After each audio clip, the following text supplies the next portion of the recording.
بسم اللہ الرحمن الرحیم۔ قسط نمبر 34۔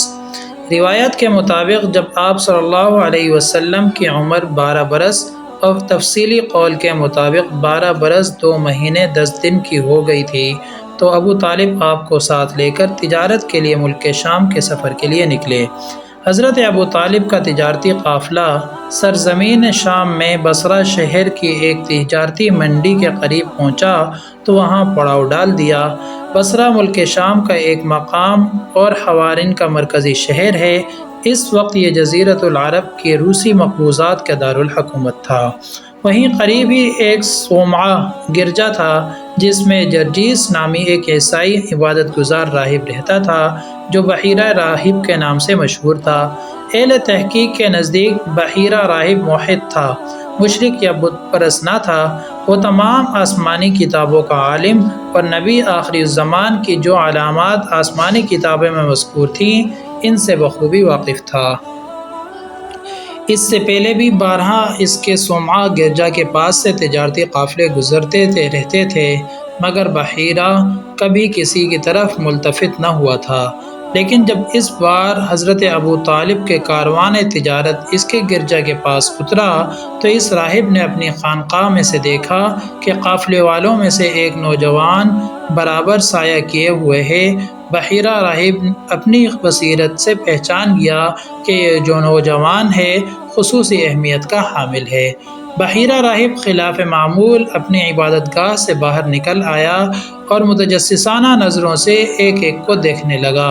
پھر جیسے ہی آپ صلی اللہ علیہ وسلم کے پاس آیا تو دیکھتے ہی آپ صلی اللہ علیہ وسلم کا ہاتھ پکڑ لیا اور پکار اٹھا، یہی ہے سردار دو جہانوں کا، یہی ہے رسول پروردگار عالم جس کو اللہ نے تمام جہانوں کے لیے رحمت بنا کر بھیجے گا۔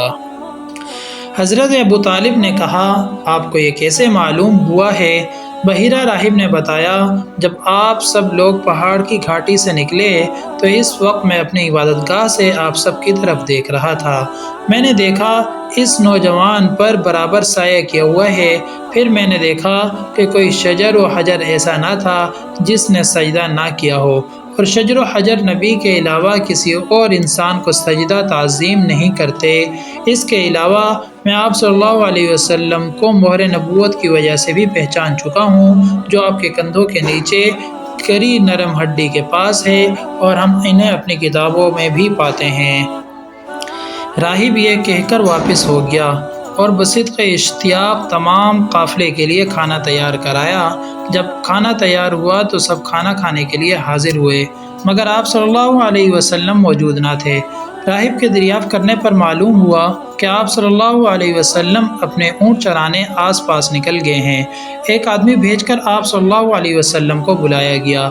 سب لوگ جس درخت کے نیچے بیٹھے ہوئے تھے وہاں کوئی سایہ دار جگہ آپ کے لیے بچی ہوئی نہ تھی۔ سایہ دار جگہ نہ ملنے کی وجہ سے آپ صلی اللہ علیہ وسلم دھوپ میں ہی بیٹھ گئے تو درخت کی شاخیں آپ صلی اللہ علیہ وسلم پر جھک گئیں۔ بحیرہ ان سارے معاملات کو بڑی گہری نظر سے دیکھ رہا تھا۔ اس نے حضرت ابو طالب سے حضور صلی اللہ علیہ وسلم کے رشتے کے بارے میں دریافت کیا۔ انہوں نے کہا، یہ میرا بیٹا ہے، لیکن راہب نے کہا، اس کے علم کے مطابق اس لڑکے کا باپ زندہ نہیں ہے۔ حضرت ابو طالب نے کہا، حقیقت میں ان کے باپ زندہ نہیں ہیں۔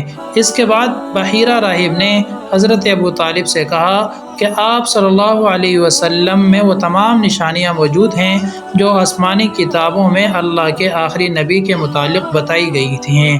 اگر شام کے یہود و نصارہ نے آپ صلی اللہ علیہ وسلم میں نشانیاں پہچان لی تو مجھے ڈر ہے کہ کہیں وہ آپ صلی اللہ علیہ وسلم کی جان کو نقصان نہ پہنچا دیں۔ چنانچہ بحیرہ کے مشورے پر حضرت ابو طالب نے بعض غلاموں کی معیت میں آپ کو مکہ واپس بھیج دیا۔ اس کے بعد حضرت ابو طالب پھر کبھی شام کے سفر میں آپ صلی اللہ علیہ وسلم کو ساتھ نہیں لے گئے، مبادا کہیں آپ صلی اللہ علیہ وسلم کو کوئی نقصان نہ پہنچے۔ اسی سال حضرت عمر فاروق رضی اللہ تعالی عنہ کی بھی ولادت ہوئی۔ جاری ہے۔